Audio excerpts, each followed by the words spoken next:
दोस्तों नमस्कार। मैं नाज सुनांचली कथा कहानी और उपन्यास के संग के साथ पुनः हाजिर हूँ।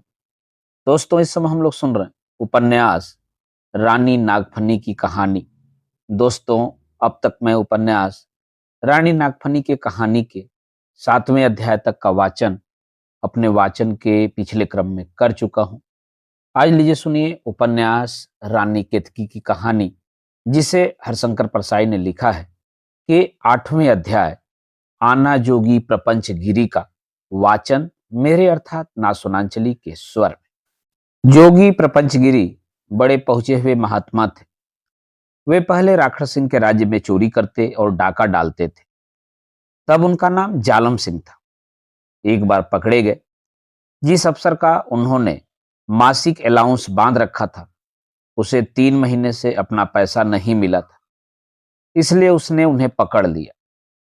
जालम सिंह पर डाका डालने और हत्या करने का मुकदमा चला और आजन्म कैद की सजा हो गई। 1 साल बाद ही जालम सिंह जेल से भाग गया और गिरोह बनाकर फिर डाका डालने लगा। एक दिन उसकी भेंट एक संत से हो गई। संत के कारण सारे डाकू परेशान थे। वे पुलिस से इतना नहीं डरते थे जितना इस संत से। जो डाकू मिल जाता, संत उसका हृदय परिवर्तन कर देते। डाकू अपना अपना हृदय बचाए भागे फिरते थे। संत आते दिखते तो डाकू चिल्लाकर एक दूसरे को सावधान कर देते। अरे भागो, संत आ रहे हैं, पकड़ लिया तो हृदय बदल देंगे। एक दिन जालम सिंह बड़ा हट करके संत के पास गया।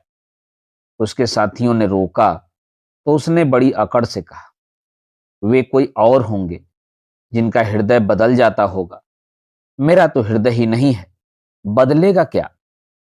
जालम सिंह संत के पास गया।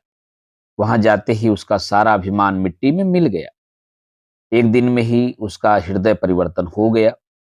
उसने वैराग्य ले लिया और शेष जीवन मानव सेवा में लगाने का संकल्प लिया। अस्तभान प्रपंचगिरी पर झपटा। मुफतलाल एकदम बीच में आ गया। अस्तभान ने तलवार नीची कर ली। मुफतलाल ने कहा, आप एकाएक कितने उत्तेजित हो गए। अस्तभान क्रोध से फुफकार रहा था। कहा, मैं इस जोगी का सिर काट लूंगा। इसने नागफनी को हरामजादी कहा। मुफतलाल जोर से हंस पड़ा। बोला, कुमार, आप भी बहुत भोले हैं। आप यह तो सोचिए कि जोगी प्रपंचगिरी पहुंचे हुए महात्मा हैं, परमहंस है। महात्मा ऐसे बोला ही करते हैं। जो जितना अंड बंड बकता है वह उतना ही बड़ा महात्मा होता है। उनकी गाली तो आशीर्वाद होती है। अगर उन्होंने राजकुमारी नागफनी को हरामजादी कह दिया तो निश्चित मानिए कि उनका सौभाग्य अटल रहेगा। अस्तभान को अपने पर लज्जा आने लगी। उसने तलवार म्यान में डाली और प्रपंचगिरी से क्षमा मांगने लगा। क्षमा करिए संतवर, मैंने आपको पहचाना नहीं था। अब मेरी आंखें खुल गईं। प्रपंचगिरी के चेहरे पर सिकन तक नहीं आई। उन्होंने मुस्कुराते हुए कहा, कोई बात नहीं कुमार, अज्ञान में ऐसी भूलें हो ही जाती हैं। मैं आपका काम करूंगा। राजकुमारी नागफनी को भगाकर आश्रम में ले जाऊंगा। काम जरा कठिन है, इसलिए अपने चेलों को न भेजकर मैं स्वयं जाऊंगा। मेरे साथ साधु वेश में मुफतलाल होंगे और मेरे 4 विश्वासी चेले। अच्छा, अब मैं चलता हूं। थोड़ी देर बाद जोगी प्रपंचगिरी अंतर ध्यान हो गए। दूसरे ही दिन राजा खडग सिंह के राजमहल वाली सड़क पर जोगी प्रपंचगिरी चले जा रहे थे। उनके साथ था साधु वेश में मुफतलाल और पीछे 4 तगड़े चेले। सहसा एक पुलिस की गाड़ी आकर रुकी और उसमें से 2-3 पुलिस अफसर कूदे। 15-20 सिपाही भी निकले और पलक मारते प्रपंचगिरी और उनके साथियों को घेर लिया। एक अफसर ने बढ़कर प्रपंचगिरी से पूछा, क्या नाम है तुम्हारा।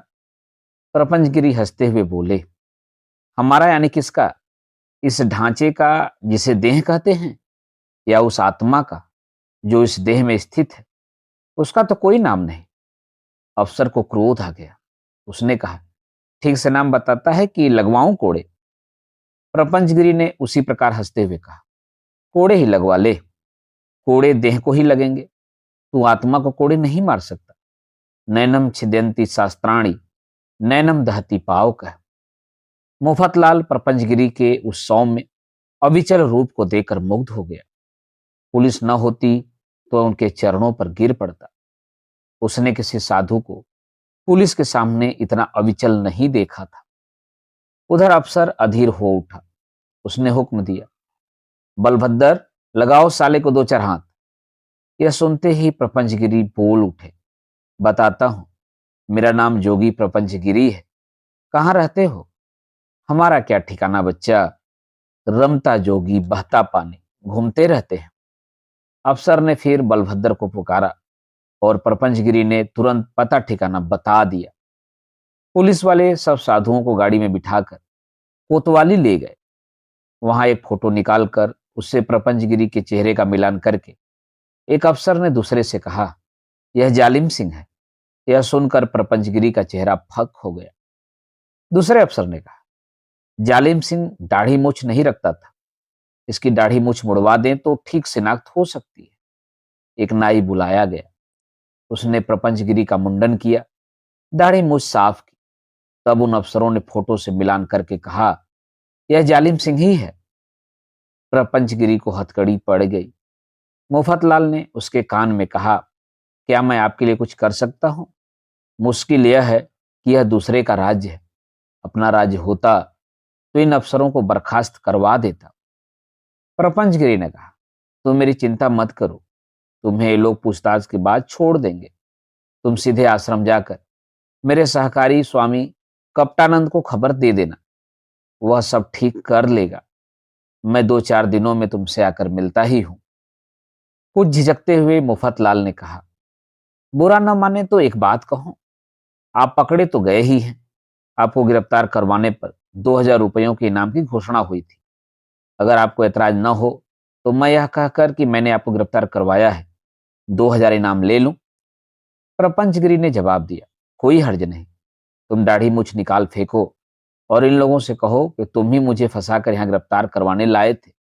लेकिन एक शर्त है, आधा इनाम आश्रम को दान करना होगा। मुफतलाल ने दाढ़ी मूछ निकालकर फेंक दी और सबसे बड़े अफसर के पास जाकर बयान दिया कि मैं ही जालिम सिंह को फंसाकर गिरफ्तार करवाने लाया था। उसका नाम पता आदि लिखकर उसे छोड़ दिया गया। वह प्रपंचगिरी के आश्रम पहुंचा और कप्तानंद को सब समाचार बताकर अस्तभान के पास चला गया। दोस्तों, अभी आप सुन रहे थे उपन्यास रानी नागफनी की कहानी के 8वें अध्याय का वाचन मेरे अर्थात नासवनांचली के स्वर में। दोस्तों, अब लीजिए सुनिए उपन्यास रानी नागफनी की कहानी के 9वें अध्याय होना बातचीत राजा से मुफतलाल की का वाचन मेरे अर्थात नासवनांचली के स्वर में।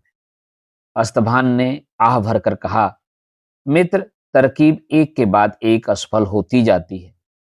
इसने जाना था कि प्रपंचगिरी जैसे सिद्ध पुरुष भी पुलिस के चंगुल में फंस जाएंगे। यह मेरी किस्मत का दोष है जो उस महात्मा को कष्ट हो रहा है। मुफतलाल ने कहा, कुमार, जोगी प्रपंचगिरी के कष्ट का ख्याल मत कीजिए। उन्हें कोई कष्ट नहीं होगा। वे 20 बार पुलिस की गिरफ्त में आ चुके हैं। पुलिस में उनकी बड़ी इज्जत है। वे किसी तरह छूटकर आते ही होंगे। आपकी समस्या यह है कि राजा निर्बल सिंह से राजकुमारी का विवाह कैसे रोका जाए। सबसे पहले हमें यह विवाह रुकवाना है। अस्तभान ने कहा, विवाह रुकवाने का तरीका तो यह होता है कि लड़की वाले को वर की कोई खराबी बता दी जाती है, वह बिचक जाता है। पर यहां तो लड़की का बाप जो जानता है, उससे अधिक बुराई क्या बताई जाए।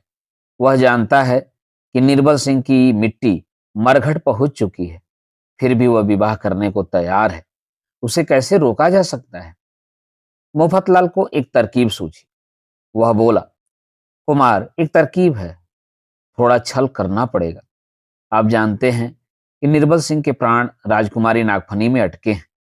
यदि कोई आदमी उनके पास जाए और कह दे कि मुझे राखड़ सिंह ने यह संदेश देकर भेजा है कि वे अपनी लड़की का विवाह आपसे करने के लिए तैयार नहीं है, तो तुरंत निर्बल सिंह के प्राण उड़ जाएंगे, क्योंकि उनका कोई प्रयोजन संसार में रहने का न बचेगा।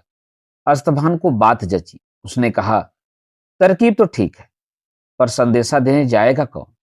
जोगी प्रपंचगिरी तो हवालात में बंद है। हाय, वे यदि होते तो कितना अच्छा होता। इतना कहना था कि दरवाजा खुला और जोगी प्रपंचगिरी ने प्रवेश किया। बाल मोड़े होने के कारण अस्तभान उन्हें नहीं पहचान सका, पर मुफतलाल एकदम पहचान गया, क्योंकि उसका मुंडन उसके सामने ही हुआ था। वह उछलकर उनके चरणों पर लेट गया। बोला, महात्मन, इतनी जल्दी कैसे आ गए? उन दुष्टों के फंदे से आप कैसे छूटे? प्रपंचगिरी ने शांति से कहा, सो जानकर क्या करोगे वत्स? साधु संतों के गुर हैं, सबको नहीं बताए जाते। भक्त जब सच्चे हृदय से हमें याद करता है, तभी हम प्रकट हो जाते हैं। हाँ, अब आगे की कहो। मुफतलाल ने निर्बल सिंह का विवाह रोकने की योजना उन्हें समझाई और कहा, यह कार्य आपके सिवा और कौन कर सकता है? आप ही राजा निर्बल सिंह के पास जाएं।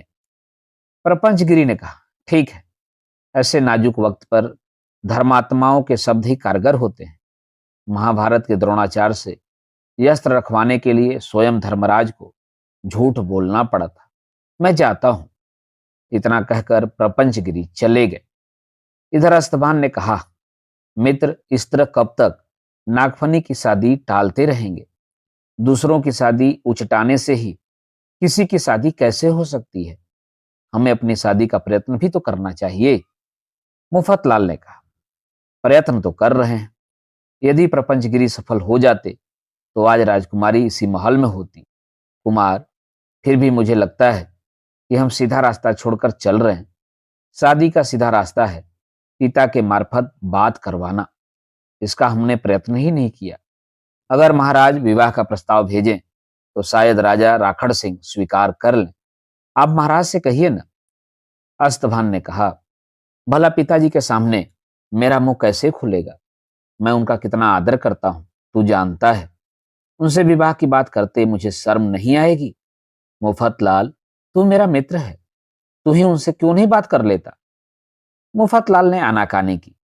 कुमार, मैं भी उनसे बहुत डरता हूं। वे कभी प्यार से मेरी ओर देख लेते हैं तो मैं कांप जाता हूं। उनके सामने मेरी नजर ही नहीं उड़ती।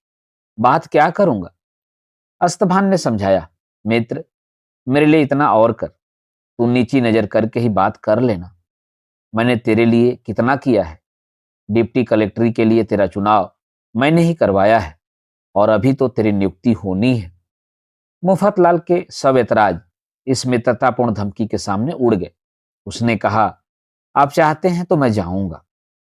दूसरे दिन मुफतलाल ने राजा साहब से भेंट के लिए समय मांगा। भेंट के लिए विषय बताया, कुंवर अस्तभान के जीवन की समस्या। राजा साहब ने उसे आधे घंटे का समय दिया। वह डरते डरते उनके कमरे में पहुंचा। राजा साहब आईना सामने रखे बैठे थे और मूंछों में से एक सफेद बाल चिमटी से पकड़कर आंखें बंद करके उखाड़ रहे थे। मुफतलाल चुपचाप सामने खड़ा रहा। जब बाल उखड़ गया तब राजा साहब ने एक आंख खोलकर देखा और कहा, तू अस्तभान के जीवन की समस्या पर बात करने आया है? जी, मुफतलाल ने बाअदब कहा। राजा साहब मूंछों में सफेद बाल खोजते हुए बोले, उसका बाप कौन है, मैं कि तू? जी, आप। फिर तो तू कौन होता है उसके जीवन की चिंता करने वाला? जी, मैं उनका मित्र हूं। मित्र? मित्र क्या होता है? मेरी इतनी उम्र हो गई, मेरा तो कोई मित्र नहीं हुआ। आंखें बंद करके उन्होंने झटके से एक बाल उखाड़ा। हाँ बोल, मित्र किसे कहते हैं? हम लोग बचपन के साथी हैं, साथ पढ़े हैं, पर साथ फेल तो नहीं हुए। वह फेल हो गया और तू पास। यह मेरा दुर्भाग्य है। हाँ, दुर्भाग्य है? यानी मित्र वह जो बिगाड़े, उसे तूने ही तो बिगाड़ा है। शराब, जुआ, व्यभिचार सब तूने ही तो उसे सिखाया है। मुफतलाल सक पका गया। बड़ी विनय से बोला, जी, मेरी क्या सामर्थ है जो इतने बड़े आदमी के लड़के को यह सब गुण सिखा सकूं। ये गुण तो उच्च कुल के आभूषण हैं। ये तो कुंवर के रक्त में ही विद्यमान थे। उन्होंने परंपरा से प्राप्त किए हैं। राजा साहब ने एक आंख खोलकर उसे देखा और मुस्कुराए। तू बातें करने में होशियार है। क्या बात करना चाहता है कुंवर के बारे में? बोल। जी, मेरा निवेदन है कि वे अब जवान हो गए हैं। वह तो जन्म से ही जवान है। मेरा बेटा है, किसी कारकुन का थोड़े ही है। आपका कहना सत्य है, इसलिए मेरी क्षुद्रमति के अनुसार उनका विवाह हो जाना चाहिए। तेरी क्षुद्रमति के अनुसार विवाह क्यों होगा? मेरी तीव्र बुद्धि के अनुसार क्यों नहीं होगा? जी हाँ, यही मेरा मतलब है। इसका क्या मतलब है? तेरी क्षुद्रमति और मेरी तीव्र बुद्धि बराबर है? मुफतलाल फिर सकपकाया। राजा साहब का ध्यान बाल उखाड़ने में लग गया, इसलिए वह जवाब देने से बच गया। बाल उखाड़कर उन्होंने उसे देखा और प्रसन्न हुए। बोले, विवाह होना है तो हो जाएगा, जल्दी हो जाना चाहिए। जल्दी हो जाएगा, इसी वक्त हो सकता है। किससे होगा? किसी लड़की से। राजा राखड़ सिंह की राजकुमारी नागफनी से होना चाहिए। क्यों? उससे ही क्यों? राजा ने एक आंख खोलकर फिर देखा और मुफतलाल फिर सकपका गया। खासकर हिम्मत जुटाई और बोला, उनसे राजकुमार का प्रेम है। राजा खिलखिलाकर हंसे। बोले, प्रेम? प्रेम किसे कहते हैं? वे एक दूसरे को चाहते हैं। क्यों चाहते हैं? एक बाल और उखड़ा। इसलिए कि चाहते हैं। मुफतलाल घबरा कर बोला, वे एक दूसरे के पास जाना चाहते हैं। वे एक दूसरे के बिना जी नहीं सकते। क्यों नहीं जी सकते? क्योंकि प्रेम है, और अभी तक ऐसे जी रहे हैं। उन्हें उम्मीद है कि उनका विवाह हो जाएगा। अच्छा तो हो जाएगा, पर कैसे होगा? आप राजा राखड़ सिंह के पास विवाह का प्रस्ताव भेजें। राजा ने बाल उखाड़ना बंद कर दिया और मूछें उमेटना शुरू कर दिया। चेहरा तमतमा उठा। गुस्से से बोले, तू अपनी अक्ल क्या जंगल में घास चरने भेजकर फिर यहां आया है? मैं लड़के वाला हूं, क्या मैं पहले प्रस्ताव करूंगा? मेरी 7वीं पीढ़ी में हमारे एक पूर्वज ने लड़के की शादी के लिए अपनी तरफ से बात चलाई थी, लेकिन पहले अपने हाथ से अपनी नाक काट कर रख ली थी। मुझे नाक नहीं खोना। पहले राखड़ सिंह को प्रार्थना करनी चाहिए, मैं उस पर विचार करूंगा। मुफतलाल ने कहा, देर होने से कुंवर की जान जाने का डर है। राजा बोले, मर जाने दो। ऐसे लड़के का न होना अच्छा है जो बाप से पहले शादी की बात करवाए। मुफतलाल वहां से भागने का मौका खोजने लगा। राजा ने कहा, राखड़ सिंह से कहो कि वह मेरे पास प्रार्थना भिजवाए, साथ ही यह खबर भिजवाए कि कितना रुपया देगा। इतना कहकर राजा ने निजी सचिव को बुलवाया और कहा, कुंवर पर जितना खर्च हुआ है उसका हिसाब तुमने रखा है, बताओ। सचिव ने एक बही उठाई और जोड़ करने लगा। थोड़ी देर बाद बोला, जी हिसाब हो गया। जन्म से लेकर अब तक भोजन, निवास, कपड़े, शिक्षा, शौक और जेब खर्च मिलाकर लगभग 25 लाख होता है। राजा ने पूछा, जन्म से ही खर्चा लगाया है? प्रसव का खर्च क्यों छोड़ दिया? वह भी तो लड़की वाले से लेना पड़ेगा, वह भी जोड़ो। 25 लाख से ऊपर होगा। मुफतलाल का जी बैठने लगा। वह आंखें फाड़ दीवार को देख रहा था। राजा ने कहा, सुन रे मुफतलाल, जो आदमी इतना रुपया देगा उसकी लड़की से शादी होगी। लड़के पर जितना खर्च हुआ है वह सब लड़की वाले को देना चाहिए। मुफतलाल ने डरते डरते कहा, मेरा निवेदन है कि प्रेम विवाह में रुपया नहीं लिया जाना चाहिए। राजा की भ्रिकुटी तन गई। बोले, क्या कहा? प्रेम विवाह? मैं सब समझता हूं, प्रेम वगैरह की चालाकी। जब किसी बाप को बिना पैसे दिए लड़की की शादी करनी होती है तब वह प्रेम करा देता है। मेरे सामने चालाकी नहीं चलेगी। अस्तभान का अब तक का सारा खर्च देना होगा।